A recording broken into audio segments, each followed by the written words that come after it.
శ్రీ మహాగణాధిపతయే నమః శ్రీ మహాసరస్వత్యే నమః శ్రీ గురుభ్యో నమః హరి ఓం సదాశివసమారంభాం శంకరాచార్యమధ్యమాం అస్మదాచార్యపర్యంతాం వందే గురుపరంపరాం. జై గురుదేవ దత్త. జగతః పితరం వందే పార్వతీ పరమేశ్వరం.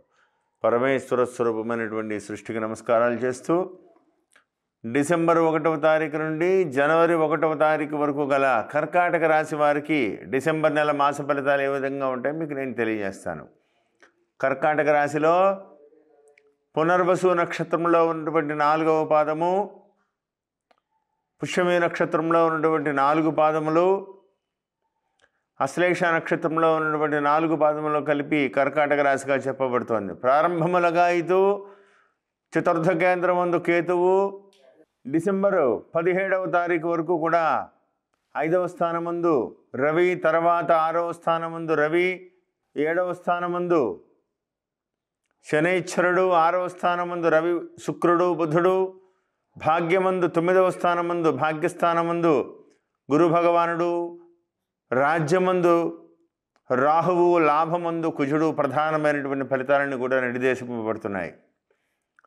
ఒక రకంగా గ్రహస్థితి కర్కాటక రాశి వారికి కొంతవరకు అనుకూలంగా ఉందని చెప్పాలి. గురుబలం బాగున్నది. 6వ తారీఖు నుంచి శని బలం, 6వ తారీఖు నుంచి రవి బలం, 17వ తారీఖు నుంచి 6వ స్థానంలోకి సూర్య భగవానుడు సంచారం. ధనస్సు ప్రారంభం లగాయితూ కూడా షష్టేరవౌ సుసౌఖ్యాత్ అనేటువంటి శాస్త్రవచనం, పట్టిందల్లా బంగారమా అన్నట్టు ఉంటుంది.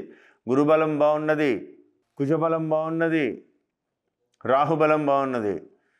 6వ స్థానమందు శుక్రుడు, భృగు షట్కం, 6వ స్థానంలో శుక్రుడు. కళత్రమైనటువంటి గొడవలు, భార్యాభర్తల మధ్యన ప్రతి చిన్న విషయాలకి గొడవలు రావడం, భార్య అయితే భర్తకి, భర్త అయితే భార్యకి ఒకరి మీద ఒకరికి అనుమానాలు రావడం, లేనిపోని నీలాపనిందలు పెంచుకోవడం, ఏమీ ఉండదు. నమ్మకం దెబ్బతినడం, దానివల్ల చిన్న చిన్న విషయాలకి అనవసరంగా గొడవలు పడడం, దానివల్ల మానసిక ప్రశాంతత లేకపోవడం, ఇలాంటివి జరిగేటువంటి అవకాశాలు ఎక్కువగా కనపడుతున్నాయి 6వ స్థానం ముందు శుక్రుడు వల్ల. కాబట్టి ఆ పరిస్థితుల్ని జయించాలి అంటే మీ గ్రహస్థితి బాగాలేదు కాబట్టి అనవసరంగా ఒకరి మీద ఒకరు నమ్మకం ఉంచుకుని అనుమానాలకి అవకాశం లేకుండా గడపడం చాలా మంచిదని ప్రత్యేకంగా చెప్పదగ్గ సూచన. చాలా రోజులుగా ఉద్యోగం కోసం ఎదురు చూస్తున్నటువంటి ఉద్యోగ అవకాశాలకి ఖచ్చితంగా ఉద్యోగ ఆశావహులకి ఖచ్చితంగా ఈ నెలలో ఉద్యోగం వస్తుంది.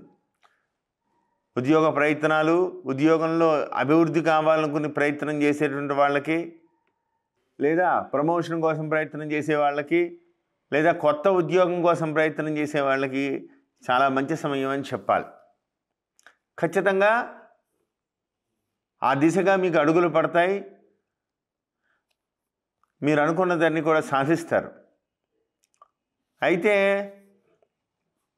చతుర్థమందు ఉన్నటువంటి ఉద్యోగ స్థానమందు ఉన్నటువంటి కేతువు వల్ల కొంత విఘ్నాలు కనపడుతున్నాయి. కాబట్టి ఒక మంగళవారం రోజున, బుధవారం రోజున గణపతికి, మహాగణపతి కానీ ఆలయంలోకి వెళ్ళి శుభ్రంగా గణపతికి చుట్టూ 21 సార్లు ప్రదక్షిణం చేసి పంచామృతాలతో గణపతికి అభిషేకం చేయించుకుని, గరిక గడ్డితో స్వామివారికి పూజలు చేయించుకుని, ఉండ్రాళ్ళు ప్రసాదంగా తయారు చేయించి నైవేద్యం పెట్టించండి. మీ అభీష్టము నెరవేరుతుందని చెప్పడంలో ఏమాత్రం సందేహం లేదు. ఇది ఖచ్చితంగా పాటించండి.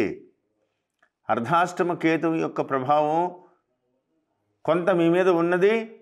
అది న్యూట్రల్ అవ్వాలంటే నేను చెప్పిన పరిహారం ఖచ్చితంగా చేసుకోవాలని ప్రత్యేకంగా చెప్పదగ్గ సూచన. పంచమ షష్ఠమ స్థానాల్లో సంచరించేటువంటి రవి సంచారం అద్భుతమైనటువంటి యోగ దిశగా అడుగులు పడేలా చేస్తుంది. అయితే భృగు షట్కం ఏమాత్రం మంచిది కాదు. 6వ స్థానంలో శుక్రుడు. వివాహ జీవితంలో లేనిపోని ఒడిదిడుకులు సృష్టించేటువంటి అవకాశం ఉన్నది. 7వ స్థానంలో శనైశ్వరుడు కూడా ఉన్నారు. కాబట్టి ఆ విషయంలో కొద్దిగా రియాలిటీని తెలుసుకుని ప్రవర్తిస్తే చాలా మంచిదని ప్రత్యేకంగా చెప్పదగ్గ సూచన. గురుడు భాగ్య సంచారంలో ఉన్నారు. పిత్రార్జితం అభివృద్ధి చేయాలనుకుంటారు. లేదా పిత్రార్జితానికి సంబంధంగా ఉండేటువంటి పనులు కానీ, లేకపోతే ఏదైనా పొలం గొడవలున్నా, స్థలం గొడవలున్నా అవి ఈ సమయంలో పరిష్కారమయ్యేటువంటి అవకాశాలు కనబడుతున్నాయి. కాబట్టి ఆ దిశగా ప్రయత్నాలు చేసుకుంటే మీరు ముందుకు మీ ప్రయత్నాలన్నీ కూడా ఫలిస్తాయి. గురుడు వక్రగతి కూడా తీరిపోయింది. ముందు చూపుతో ముందుకు వెడుతున్నారు కాబట్టి గురుని యొక్క ప్రభావం మీ మీద సంపూర్ణంగా ఉన్నది. మీకు గురు భగవానుడు భాగ్యస్థానంలో ఉండడం విశేషమైనటువంటి యోగాన్ని ఇవ్వబోతున్నారు స్వామివారు. కాబట్టి కష్టే ఫలి అన్నట్టుగా మీరు ఎంత కష్టపడితే, గతంలో ఈ రాశి వారికి ఏదైనా మీ దగ్గరికి వచ్చేది వెతుక్కుంటూ, ఇప్పుడు గ్రహస్థితులు ఆ విధంగా లేవు. కాబట్టి కొద్దిగా మీరు కష్టపడి ముందుకు వెడితే భగవంతుడి యొక్క ఆశీస్సులతో అంతా కూడా మీరు విజయాన్ని సాధిస్తారు. కాబట్టి ఆ దిశగా ప్రత్యేకమైనటువంటి ప్రయత్నాలు చేసుకోవాలని ప్రత్యేకంగా చెప్పదగ్గ సూచన. ఈ రాశిలో జన్మించినటువంటి విద్యార్థులకి కొంత శుభాశుభ మిశ్రమంగా ఉన్నది.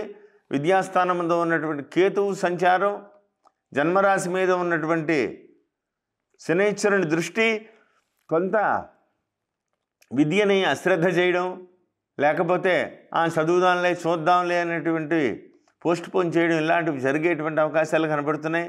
అలా జరిగితే మీరు ఉత్తీర్ణత పొందలేరు. కాబట్టి కష్టపడితే కానీ మీరు అనుకున్నటువంటి టార్గెట్ రీచ్ కావలేరు. కాబట్టి విద్యా విషయంలో కొద్దిగా చొరవగా ముందుకు పెడితే మంచిదని ప్రత్యేకంగా చెప్పదగ్గ సూచన.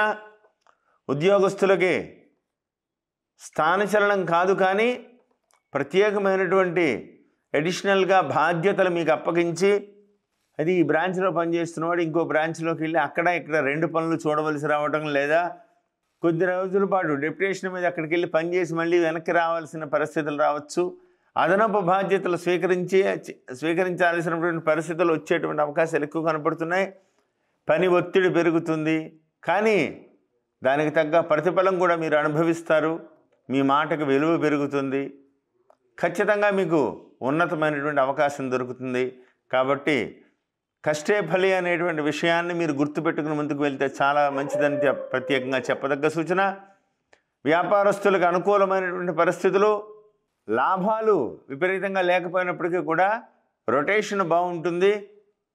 ధన ప్రవాహం మీ మీదుగా వెళ్ళడం వల్ల కొంత ఆ దిశగా మీకు ధనపరమైనటువంటి వ్యవహారాల్లో పెట్టుబడి లేకుండా కొంత వ్యాపార విషయంలో లాభం వచ్చేటువంటి అవకాశాలు కూడా కనపడుతున్నాయి. కాబట్టి ప్రయత్నాలు ఆ దిశగా చేసుకోండి.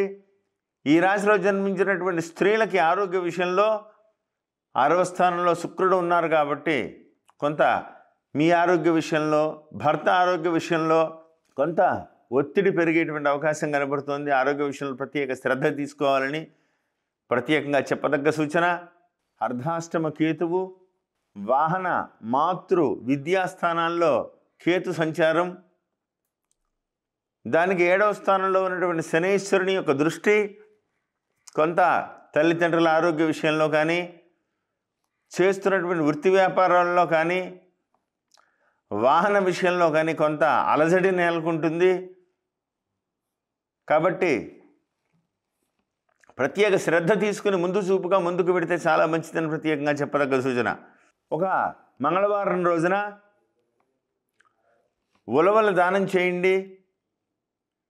అర్ధాష్టమ కేతుగ్రహ దోష పరిహారార్థం అని సంకల్పం చెప్పుకుని ఉలవలు దానం చేయండి.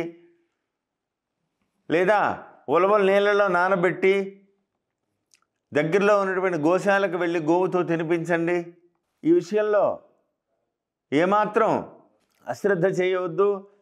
మమ గోచారవశాత్తు అర్ధాష్టమ చతుర్థ స్థానస్థిత కేతుగ్రహ దోష పరిహారార్థం అని సంకల్పం చెప్పించుకుని బ్రాహ్మణులకు దానం ఇచ్చి తగిన దక్షిణాది తాంబూలాలు ఇచ్చి ఆశీర్వచనం తీసుకోండి. చాలా వరకు మీరు రిలీఫ్ అవుతారు. లేకపోతే గోవుకైనా తినిపించేటువంటి ప్రయత్నం చేయాలని ప్రత్యేకంగా చెప్పదగ్గ సూచన. ఆరోగ్య విషయంలో కొంత జాగ్రత్త అవసరం. అర్ధాష్టమ కేతువు యొక్క ప్రభావం వల్ల ఆరోగ్య విషయంలో కొంత చిన్న చిన్న ఇబ్బందులు కలగవచ్చు. కానీ గురు భగవానుడి యొక్క శక్తి మీకు సంపూర్ణంగా ఉన్నది. భగవతానుగ్రహం కూడా మీకు విశేషంగా ఉన్నది. ఈశ్వరుడి యొక్క దయ మీకు సంపూర్ణంగా ఉన్నది. కాబట్టి ఎంతటి చికాకులు వచ్చినా మీ యొక్క శక్తియుక్తుల వల్ల కానీ, తెలివితేటల వల్ల కానీ, మీ ఆలోచన విధానాల వల్ల కానీ కొంత మంచి మార్పులు జరిగి మీరు అనుకున్నటువంటి దిశగా మంచి అడుగులు వేస్తారు. చాలా రోజులుగా ఎదురు చూస్తున్నటువంటి ధనం విషయంలో చాలా రోజులుగా ఎదురు చూస్తున్నటువంటి అవకాశాలు వెతుక్కుంటూ వస్తాయి. ఒక మంచి ఇన్వెస్ట్మెంట్ చేయాలి, వచ్చిన ఆదాయం అంతా కూడా అనవసరంగా ఖర్చు అయిపోతుంది అనేటువంటి ఆలోచనతో మంచి ప్రణాళికలు వేస్తారు. అవి పేపర్ మీద పెన్ మీద ఉంటాయి తప్ప ఇంప్లిమెంట్ చేయడానికి సాహసం సరిపోక అలా వదిలేస్తారు. రెట్టింపు అవుతుంది. అయ్యో ఆ సమయంలో మేము డబ్బు పెట్టలేకపోయామే, అందువల్ల ఈ విధంగా వచ్చిందని చెప్పేసి మనస్సుకి కొంత బాధ వేస్తుంది. అయినప్పటికీ కూడా గురుబలం వల్ల ఆత్మస్థైర్యం విశేషంగా ఉంటుంది. నేను ఇవాళ కాకపోతే రేపైనా సరే నేను మంచి అవకాశంలో నేను దూసుకు వెళ్తాను నాకు అని చెప్పేటువంటి నిశ్చలమైనటువంటి భక్తి విశ్వాసాలతో మీరు ముందుకు వెళ్తారు. ఆ యొక్క ప్రభావాన్ని కూడా మీరు పొందగలుగుతారు. కాబట్టి ప్రతి విషయంలోనూ దూరపు ఆలోచనతో ముందుకు వెడుతూ నేను చెప్పిన పరిహారాలు చేసుకుని విజయపదంలో ముందుకు వెళ్తారని కోరుకుంటూ జై గురుదేవ దత్త. శుభం భూయాత్.